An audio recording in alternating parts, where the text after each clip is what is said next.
Welcome to the IOTA web panel series. We're pleased you could join us for today's discussion where we'll cover IoT, cybersecurity, and the channel at 2018 and beyond. Before we kick off today's event, we encourage our audience members to engage with a panelist by typing questions in the Q&A panel that you'll find in the center of the Zoom interface. We'll get to as many of your questions as possible during the discussion, so please get typing because we'd love to hear from you. The Internet of Things is shaping the security landscape and forcing MSSPs, MSPs, and other channel companies to transform their business models and their approach to data protection. What challenges and opportunities should they focus on in the coming months and the coming years? You join our panel where we'll talk about informative online discussion about those topics and other things. First off, I'll introduce the panel. Starting us off will be Colin Knox, CEO of Passportal. Stephan Tallent will be joining us, Senior Director of Managed Security Service Providers at Fortinet. Zak Karsan, CEO of Vault America. And Patrick Albert is Associate Vice President of Product Management at Auvik Networks Incorporated. Good morning, gentlemen. Morning. Good morning. Hope you're ready for an exciting discussion. Yes, we are. Excellent. With that in hand, let's start off with Colin. What impact will IoT have on the channel? I know it's a general question, but we'd love to get that out there and get your thoughts. Yeah, I think it should offer a lot more stability. There's been a lot of concern in the IT channel over the years with the amount of on-premise solutions and local management opportunities for the MSPs as things have migrated up to the cloud over the last 5 to 10 years. And so I think what IoT is going to start to offer is a lot more opportunity to be managing more things and showing some other value to their clients. You know, starting with new practice areas and building automation or office automation, some process improvement with various IoT-based devices, new opportunities on security consultation and overall business advisory of how to leverage, you know, IoT as a whole to improve the business of their clients and be more present in their clients' businesses as opposed to this, you know, kind of head in the clouds type company that's just managing things in the background. There will be a lot more relevance to the MSPs and the IT channel, I think, with this. Great. How about let's switch to Stephan. Stephan, thoughts on IoT in the channel? Well, you know, my role in the company is to support managed security service providers. So we're dealing with partners that are securing networks, and IoT actually it creates an interesting challenge for these partners as they have traditionally been responsible for managing and deploying security assets. IoT and these headless devices that connect to the internet as a matter of their function creates an interesting security challenge for these MSSPs that are used to securing, you know, as I mentioned, the security assets. IoT, you know, basically function more as network connected assets as opposed to security assets, but they create a big security challenge. From an MSSP's perspective, I think IoT is going to have, you know, as Colin had mentioned, it's going to be an opportunity, but it's going to be also a challenge because the traditional security management mechanisms and methodologies are going to be challenged by these headless devices. So it's going to create an interesting opportunity for MSSPs to adapt to this changing environment and incorporate a network-oriented view, a network-connected device-oriented view, as opposed to just a security asset management and securing users and applications. So I think it's going to be an interesting addition to the MSSP's ecosystem. It's becoming a poor part of the infrastructure, it sounds like, from the discussion so far. Zak, what's your take on IoT in the channel? Yeah, I mean, I agree with Stephan and Colin's comments. It's going to be a positive impact. There's no question, right? It's more technology in the industry, which means, you know, more devices, more sensors, more connectivity. So those are all, you know, important pieces of technology and things that need to be monitored. They might need to be managed, secured, of course, and they might need to be refreshed as well. So with those types of opportunities coming forth, there are definitely many opportunities in that regard. New service opportunities are going to come forth, as well as the ability to provide new products. They might be selling devices things of that nature. At the same time, all devices need to communicate with one another, right? So networking and communications can also be an additional revenue stream as well. I guess from my perspective, MSPs are going to need to continuously provide their customers with more new technologies, streamline their operations, and ultimately provide them with cost savings. So they'll want to purchase and move forward with certain technologies. The deal, I think, with IoT at this point is it's not a simple solution, right? It's going to be a challenge for some MSPs because a lot of MSPs are pushing boxes, providing managed services, of course, and doing things in a very good fashion. But ultimately, what's going to happen? I think that to provide IoT services or industrial IoT solutions, MSPs are really going to have to know who their customer is and what operations go on internally within their organizations to be able to implement, recommend, and ultimately enhance streamline operations and processes and provide a cost savings. So there's a lot of pieces there. And today MSPs don't have a lot of visibility, I think, and understand a lot of businesses, their customers' businesses and intricacies within those operations. But if they do and they can specialize, I think they'll be successful in profiting from the IoT opportunity. Great insight so far. And Patrick, not to leave you out last, but what additional points would you add to the Internet of Things and what it may look like for MSPs and MSSPs in the future? Yeah, so obviously, echo a lot of the comments that have already been made. And I think another interesting way of looking at this is, I talked to all the MSPs over the years, and as the end customers become more and more familiar with IT in general, right? So laptops, people understand AV. A lot of these things are becoming easier and more consumerized. So MSPs, there's always this looming threat of, do my customers really need me anymore? How can I differentiate? How can I provide that extra level of value? And of course, there's things like network security. I think there's a lot of other things you can go into, but I think IoT offers a whole new domain of things, as we mentioned already. And this is a area that a lot of end customers are not familiar with, right? So this is, again, where you can come in, this stuff, you're the expert, and you can actually build a solution that's tailor-made for their business. As you mentioned already, understanding your customers is absolutely going to be key here. But I think what I'm really, really interested in is, this actually goes back to the roots of, where we can actually provide a lot of differentiated value to the customers, things that they wouldn't be able to easily get by hiring their nephew, as an example. Like, these are professional solutions, and I think this really puts MSPs in a really good place. Obviously, echoing all the points that everyone else has already made around the huge opportunity that's here as well. Excellent information. So it sounds like we have a really good start from a managed service perspective. Is what they can do, and the opportunities seem like they're going to be endless. It's really gives them the connected world gives so many different options for providers to specialize and to grow their own practices and whatever it may be. Security, obviously, being one of the big key differentiators for channel companies. So, with that being said, the fundamental security weakness of the Internet of Things is that every connected device brings its own potential vulnerabilities. Everything they're linking in from a provider perspective could be concerning. What do you think is the largest concern for those providers? And let's start off with Stephen on this question.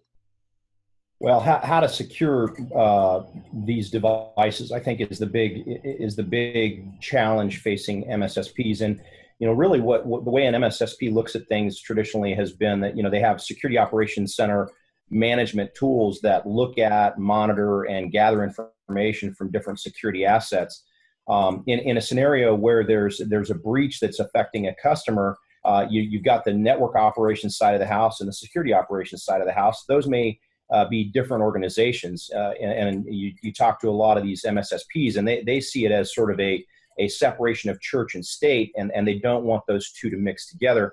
IoT challenges this concept of separating those two functions into two different organizations. So when a breach occurs, those different organizations come together. They all gather, grab their laptops and gather together in the conference room and try to figure out what happened and what was the reason for the breach or the vulnerability for the breach. And they're not using technologies that talk to each other. So the network operations side of the house is using a different tool to look at things, and the security operations center side of the house is looking, again, using separate set of tools to do what they do. Being able to have those two parties come together and be able to secure the environment, IoT now challenges that concept of separating those two functions. And so now, the MSSPs of tomorrow need to be able to have a strategy to connect the visibility together in such a way that they can operate as a whole and not separate those two functions specifically, because that would obviously create a delay in ascertaining, the forensics aspects of a breach and understanding how to mitigate future types of breaches. So I think IoT, the headless nature of those devices, the lack of control of the production and the manufacturing chain. So, every IoT device that is in the network today, whether it's a refrigerator sensor or a light sensor or your Nest control system or your refrigerator, these are designed to be inexpensive, high functionality kind of devices. And as a result, the production and manufacturing of these is not a secured endeavor, right? So you don't have a secured facility where these things are produced. The cycle of time to market and delivery to market, there are a bunch of different touch points that bad guys could be a part of in between the manufacturer and the actual customer. So not only can you not secure the manufacturing and production of these devices, but once they're in your network, you don't have a way to add security on top of them. There's no, as I mentioned, they're headless devices. So there's no way to actually install security software or do anything around hardening those targets. And as a result, the bad guys pretty much recognize that is that's the soft target within the network. And they've also realized that there is this challenge in operational capacities within security service providers to be able to secure both the security assets and the network operational assets like the IoT devices. So I think it's going to be an interesting challenge in securing that. And we obviously a bunch of different ways to do that, but I think it's not native within the MSSP's environment to understand and control the devices that they have no control of how they're deployed, when they're deployed, where they're deployed, and because of that, they create an interesting security challenge for those MSSPs. Excellent point. So it leaves a lot of questions for providers. As long as they're not in the blind, it allows them better control and not obviously the ability to check the security of each device, but it can be a challenge. Zach, what about you? Any thoughts on the vulnerabilities from your perspective? Yeah, just again, agree with Stephen's sentiments. It stems from problems, vulnerability. Excuse me. IoT devices, like Stephen said, they're optimized for low power consumption and affordability. Basically, they have less optimal computing resources, right? So that results in less security capabilities. I think, what is it, NIST, National Institute of Standards and Technology. They're working on cryptography and other types of encryption and things like that obviously will play a part to help secure these things, but they're limited, right? Because of the capability and capacity of these devices, processing power, memory, that sort of thing. So they will be more easily penetrated until something can hopefully, secure them better. But again, it's going to be a constant challenge.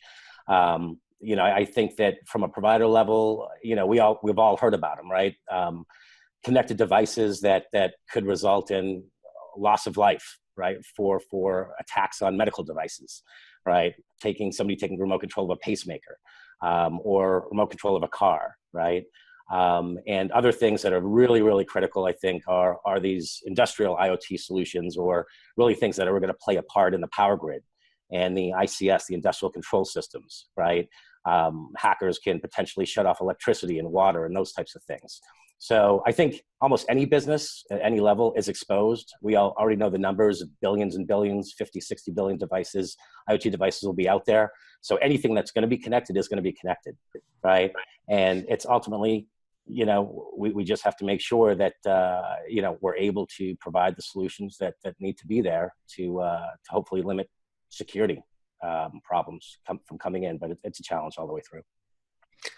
And Patrick, I know on the management side with Auvik and what you do from a managed service perspective, what is what type of concerns do your partners have when it comes to IoT?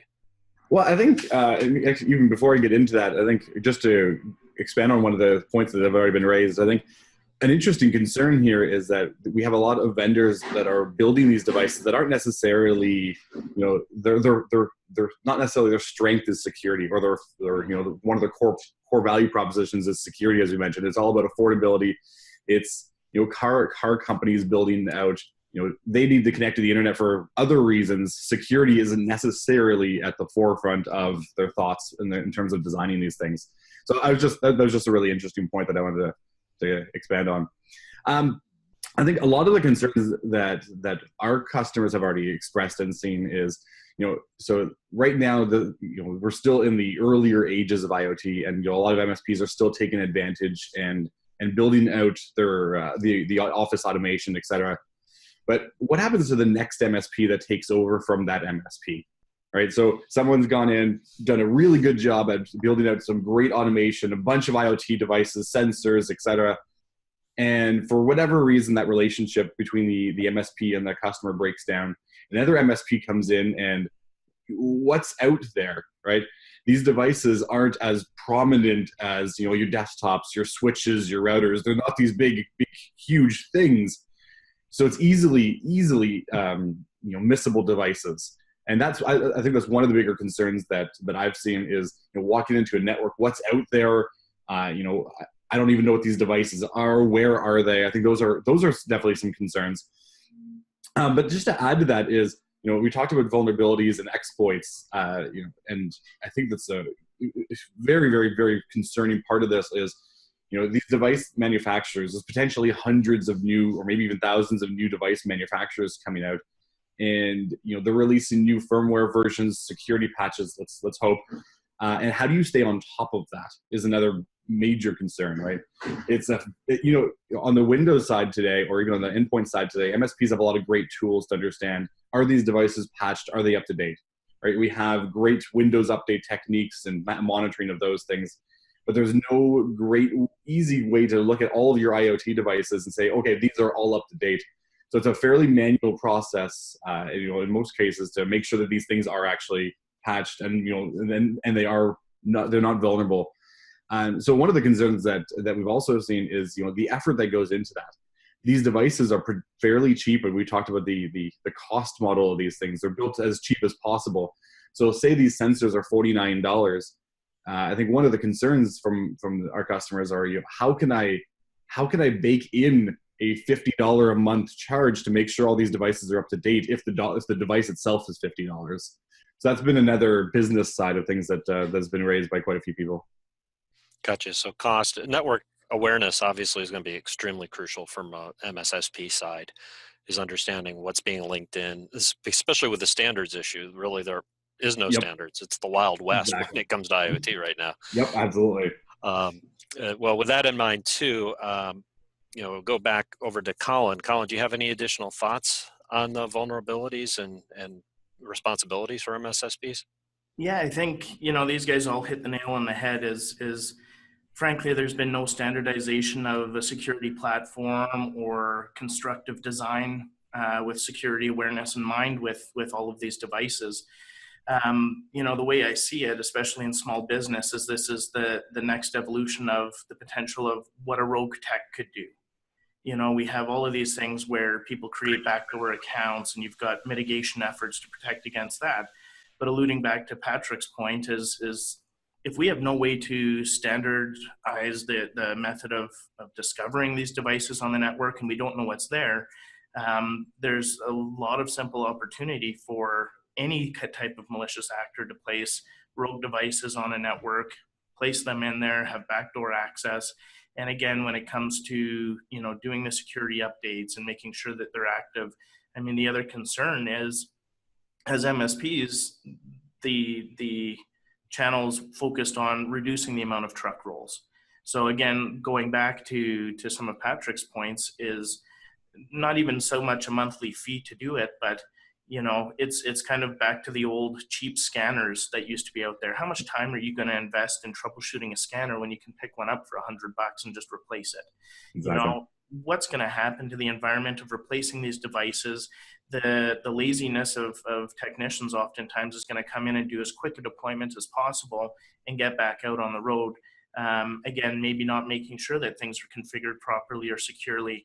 And then the next thing is tracking all of the administrative credentials into these devices, because there's no centralized controller for a lot of them as well. They're all independent systems that, while talking to each other, are not controlled centrally. Makes perfect sense. Excuse me. Now, when we're talking about IoT, the basic premise of it is to be a data generator. I mean, you're collecting information from a variety of sources, which leads to, an exponential amount of data being collected that has to be categorized, protected for business purposes. What role or roles do you see MSPs playing in this? Obviously, I assume it's going to be a large one, but Zach, we'll start off with you because data management is one of your expertise areas, I know. Right. Yeah. So coming from Vault America, obviously, and our focus is data protection and availability, right? Protecting, securing that information. So if a disaster strikes, it's there when you need it, right? And the form you need it in. So with that, obviously, there's a lot of information and data being created through these IoT devices, big data, things being crunched, et cetera. But it's all critical information, right? Proprietary to that organization. So backup and recovery obviously is a key piece of the overall process to make sure you can recover when disaster strikes. But really from an MSP and MSSP standpoint, there are opportunities where, protecting that data obviously is a key piece wherever that data resides. But at the same time, even before that, there's going to be infrastructure, right, that's needed to process that data, compute and storage. So there's opportunities for MSSPs and MSPs to provide those types of solutions for that organization, whether it's leveraging the public cloud, the big guys, kahunas we know who are out there that can provide that infrastructure and compute power and that sort of thing.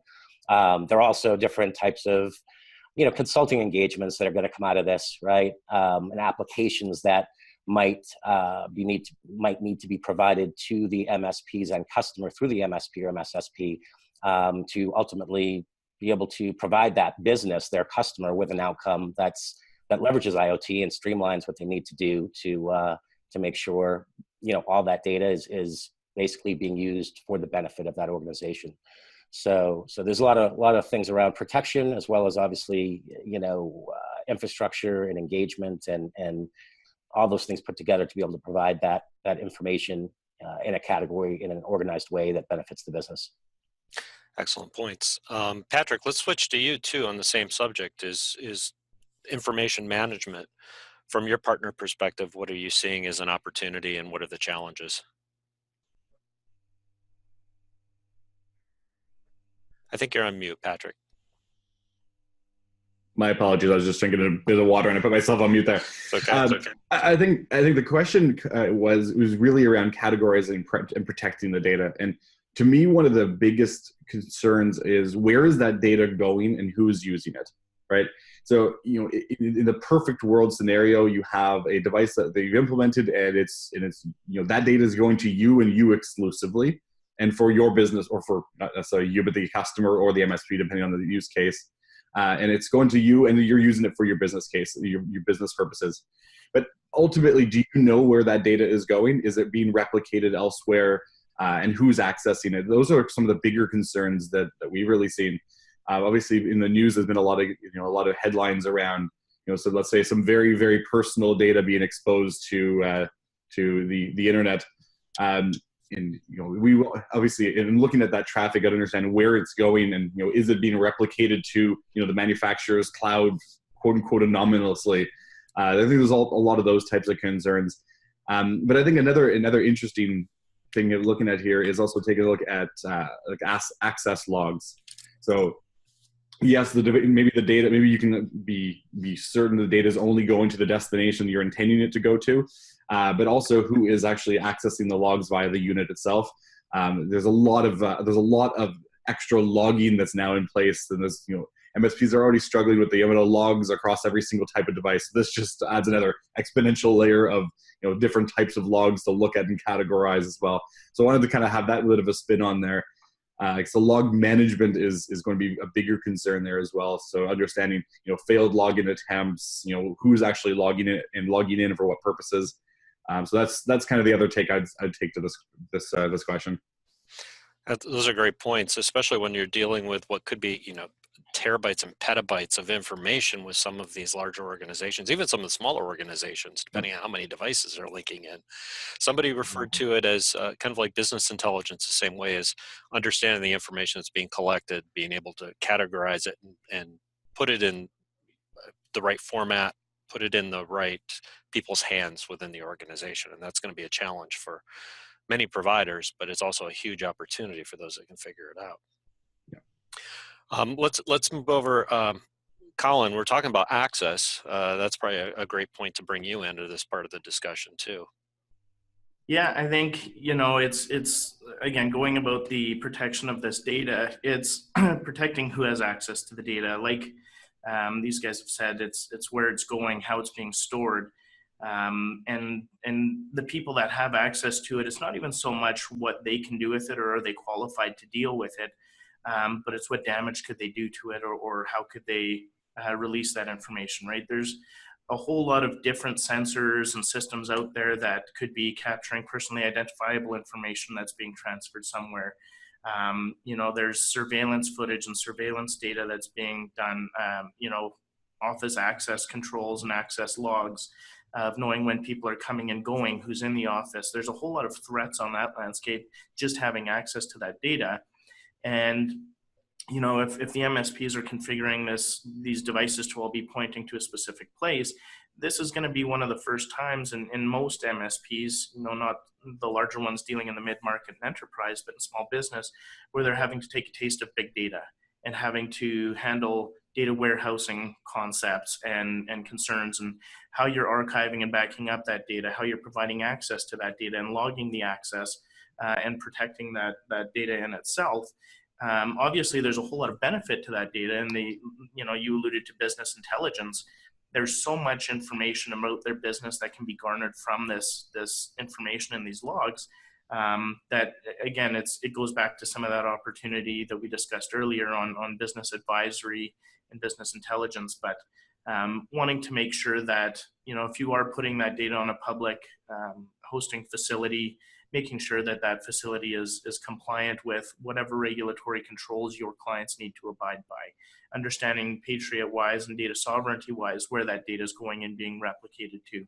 I mean, there's all this talk about foreign relations and things like that. If things are being replicated off to a different region or geographic area, there's access to that data. A lot of this data is not encrypted. It's plain text-driven data. The communication channels that these work on are starting to become, over encrypted tunnels and communication channels, but the data itself is not. So again, it's making sure that they're mindful about where they're pointing data, who they give access to this data, and what they're doing with it.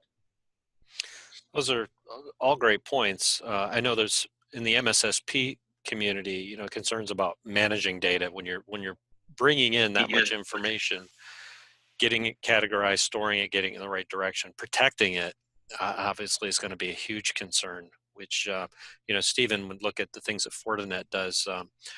How are your partners looking at IoT data, not just IoT data, but data in general and their responsibilities? Well, I think that the MSSP is looking at where that data is going and what does it constitute. We've got quite a few different challenges relative to IoT. One of which is ransomware. And that I can give you an example of a large university that was a victim of ransomware that capitalized on IoT. On the devices within the network, 15,000 or so different sensors in the university campus that were basically infected with ransomware and then used to create an internal denial of service condition going out to the internet. So, literally what happened was all of these devices were programmed to go look for seafood at exactly the same time. And so 15,000 devices going out of the internet connection for this university, for this school district, basically created a denial of service condition that brought the network down. And the bad guys basically said, okay, if you want your network back, you got to give us money. And the university kind of dithered for a while, trying to figure out if there was a way for them to get around it. And they realized that, hey, we're not going to be able to get around this. We can't wipe this off the systems. We're going to go ahead and have to pay the ransomware. So from an MSSP's perspective, you want to know, what are those devices talking to? Where are they going? Are they going to the manufacturer just for patches and updates, or are they going to, People's Liberation Army, hacking core, or, one of these criminal organizations? So I think that rather than the information that is created by the IoT devices, I think the challenge is, where are they going? What are they doing? What's a baseline operation for something like a light sensor? What's normal traffic for something like that? And then being able to create security strategies around what it becomes a security risk state when IoT devices are not behaving the way they're supposed to. So being able to see all of that is the challenge, right? And as I mentioned to you, you're generally in many traditional scenarios, the MSSP is using different tools, which creates a gap in visibility for the operational security aspects of the mission for the MSSP. Excellent points. Let's go to the Q&A panel. And the first question we had was looking at people. People are the real weak link when it comes to security. What should MSPs be doing, especially related to IoT, to neutralize this type of threat? Let's start off with Patrick. Yeah, so I think it's a really good point, right? So people are always kind of the weakest link in that equation, right? The problem that exists here is very similar to a lot of the other parts of IT, is just social engineering. All right, so I think the MSPs are developing more sophisticated ways of establishing some training or user education around social engineering. But I think one of the points that, above and beyond the social engineering component, because I think that's a topic we can spend a lot of time on. But I think another point that is I alluded to a little bit earlier is around physical access. These devices are spread across a customer. They're not necessarily very large devices, and the people component is, how do you know that these devices have not been tampered with, replaced, customized? So I think that's another interesting link there is, maybe if possible, training the end users to even look for potential spots of compromise of these devices. So I think those are kind of the main points that I would really touch on, is your tried, tested, true methods of user education and against social engineering in general, but also where possible, physically isolating these devices or securing them, and potentially training people on site to look for spots of compromise, or understanding whether a device has been accessed where they shouldn't have been. Very good. Colin, I know that you and your partners deal a lot with the end user issues when it comes to security. Do you want to chime in on this topic? Yeah, sure. So, I mean, on IoT, it's a little bit different because a lot of the end users aren't necessarily interacting with these devices on a regular basis or authenticating to them so much as letting them do things or notify them of things. But like anything in IT security, I can't assert enough. It's educate, educate, educate. It's teach these people what the threat vectors are, help them understand the type of things that could happen again, if it went to socially engineering and having somebody trying to walk somebody through on site a factory reset of a device, spoofing or pretending to be the MSP. These are all user manuals that you can go through and Google and find out how to reset them, and now it's back to a default password, it's back to a default IP, it's discoverable, and these people can gain access. So it's just educating people again. If the MSP just called or somebody called, you would hope that they wouldn't say, oh, here's my password, log on to my computer and start doing stuff, right? But the fact is, it still happens today. So it's a constant need to broadcast the awareness of this, make sure people understand what this means, what the devices can do for them, what consequences it could have, and just continuing to make sure that it's educated. Beyond that, I mean, it's putting in as many tech fences as you can of the access to these devices. Where are you installing them? How are you securing them? What's the access rights of perimeter within the network, outside of the network? Who can they talk to? Who can't they talk to? All of those sorts of I guess, policies and procedures need to put in place so that people are controlled as much as you can control them on their access and dealing with these devices, and then educating them around what they need to know to keep themselves secured. Very good. And I know, Stephen, with Fortinet, they do a lot when it comes to the education and providing tools for MSSPs. Do you want to chime in on this part? Yeah, teaching people not to be stupid is pretty much a full-time job where technology is concerned. You know, everybody on this panel is aware of the risks that are associated to different technologies we use for business functions, but you would be surprised that the lay user, you know, is really unaware of a lot of the things that we would probably see as common sense. So education is a huge part of reducing the risk of what your users are doing. But again, we go back to baselining. Baselining network traffic is also, you know, what does a normal day on the network look like? We'll tell you what a not normal day and not normal access and usage from your end user environment would look like as well. So while I think education is an important part of informing, you know, people not to make bad decisions, you know, if it seems fishy, it probably is fishy, and you know, you don't need to check it out to make sure it is or isn't. But I think that a lot of you can't trust that your education is going to get down to that user. You should still do it, but you should also put into place mechanisms to reduce the risk that an end user can create for your customer's network if you're managing the security for them. So I think baselining what is normal traffic and comparing that and being able to ascertain when that traffic is no longer normal and being able to respond quickly when that is the case. And I think that is something that needs to be balanced with education. And that again goes back to visibility and being able to see what is happening in the network from the variety of different devices that could be at play. That may be the quote of the web series here. People are stupid, but definitely understand the point is that's the biggest challenge that many MSSPs run into is how to deal with the end clients that just don't want to follow policies, procedures, and become the anomalies that you were talking about. But the email said it was from the IRS, you know, so it's makes sense. Makes perfect sense. Yeah. How about you, Zach? Any additional points to add? I mean, Steve and Colin, you guys covered it 100%. I think it's you know, education. To me, I break it down to proactive and reactive. So safeguards, you know, using Fortinet solutions or password management, Passportal or things like that, right? You know, proactive virus protection, backing up your data and protecting it, right? So if something does happen, you know, again, proactive stuff. Unfortunately, in this world, we're going to be continuously reactive.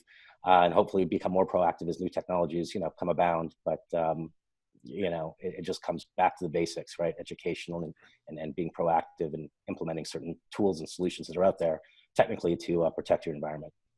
Right. Not to categorize, you know, channel providers, but those have been in business for a long time. A lot of them come from the tech world. So dealing with people can be a bigger challenge, but relying on vendors and other peers is one of the best practices I've encountered over the last several years. For those that aren't as comfortable with saying to end users, yeah, stop doing that.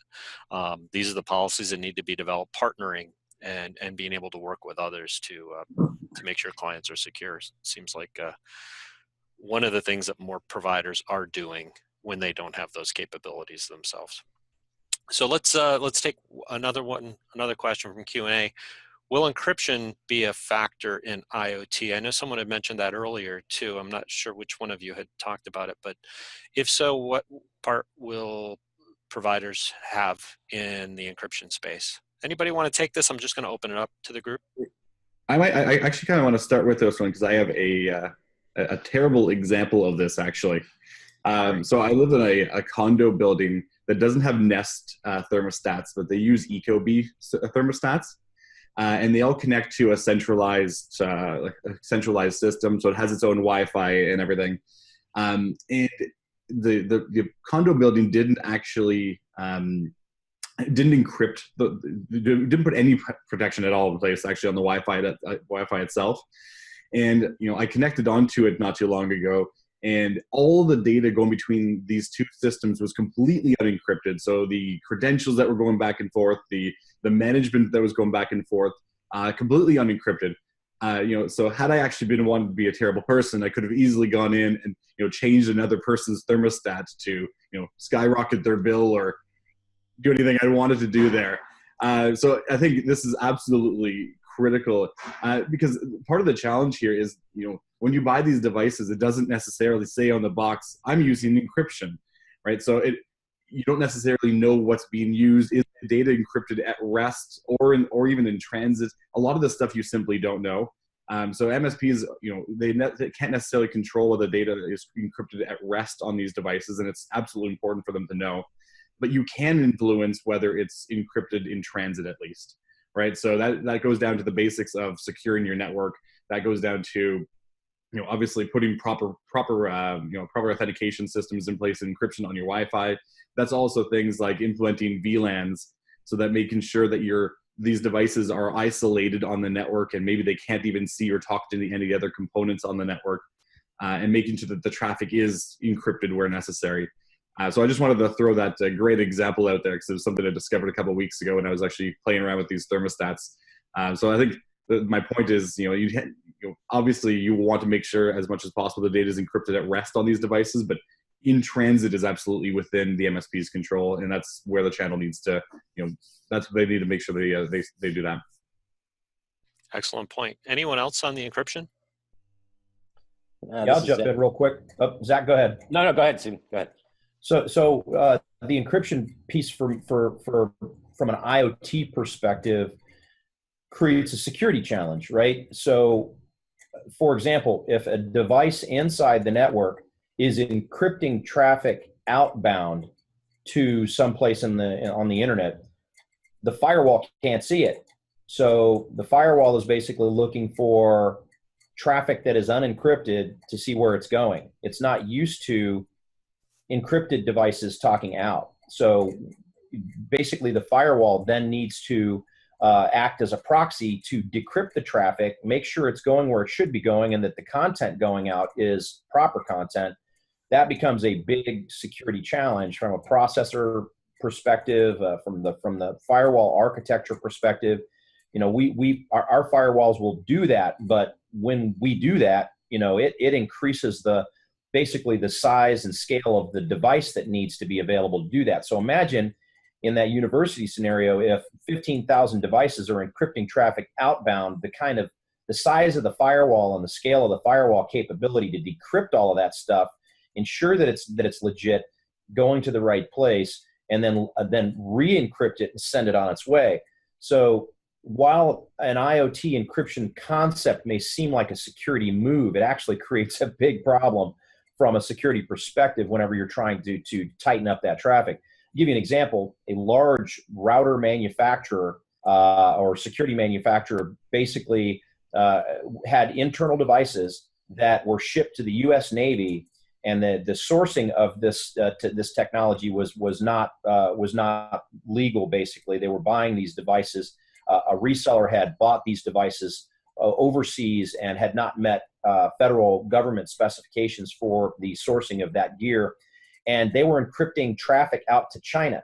So they were creating GRE tunnels inside the network through the firewall out to China, and the Navy basically figured out this was happening, but they had to use special technology to be able to decrypt that traffic because it was invisible to the firewall from the inside going out.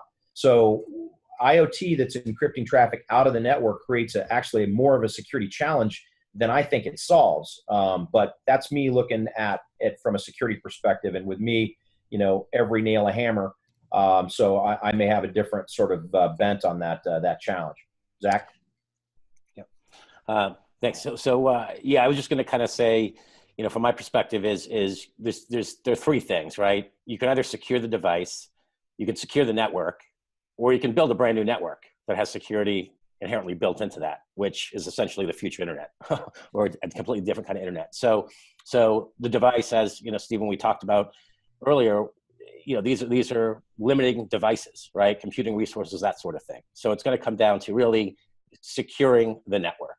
And that's kind of what we're all around here talking about today. And how do we do that? And how do we bring vendors that are out there together to help MSPs and MSSPs acquire and procure those pieces of that network to then implement with their customers to help that network be secure. And hopefully, devices and things like that will be a little smarter if costs can come down and that sort of thing. And ultimately be able to be secured at the device level also. But at this point, it's all around the network, I think. Very good. One final question, and I'll pose this over to Colin. What should MSPs be doing to boost their cybersecurity expertise, especially around IoT and some of the emerging technologies? I think it comes back to things like IOTA here. It's attending these types of web panels, podcasts, just continuing to educate themselves from the vendors. These, vendors like us are investing heavily in our own education, in our own understanding of what's going on out there to not only protect ourselves, but to better secure the MSPs and their end clients. So leveraging the resources that we make available to them, seeking out security education from organizations like CompTIA. There's a lot of education out there. There's a lot of opportunity out there, and it's just having that dialogue, talking to established MSSPs, understanding how they've approached certain situations and certain concepts. It's really just an enormous peer group type community we have, and it's joining together and working together cooperatively and collaboratively to make sure that we can secure the market that depends on us all. Very good. Well, we've covered a lot of great information today. Hopefully the audience has had a chance to get to know some of the IOTSSA members here, a little more about the association. But I'd like to take time to thank the panelists. First of all, there's Stephan Tallent, who's from Fortinet, Colin Knox with Passportal, Zak Karsan with Vault America, and Patrick Albert with Auvik. I definitely thank all of you today for sharing your expertise as well as taking time out of your schedule. I'd also like to thank the audience for spending their valuable time with us today. Please check the IOTSSA website. It's IOTSSA.com. We have a lot of upcoming events, including the Security Roadshow that'll be in Westchester, Ohio, January 18th. We definitely hope to see you there. And with that, have a phenomenal day. Thank you. Thank you. Bye-bye. Bye.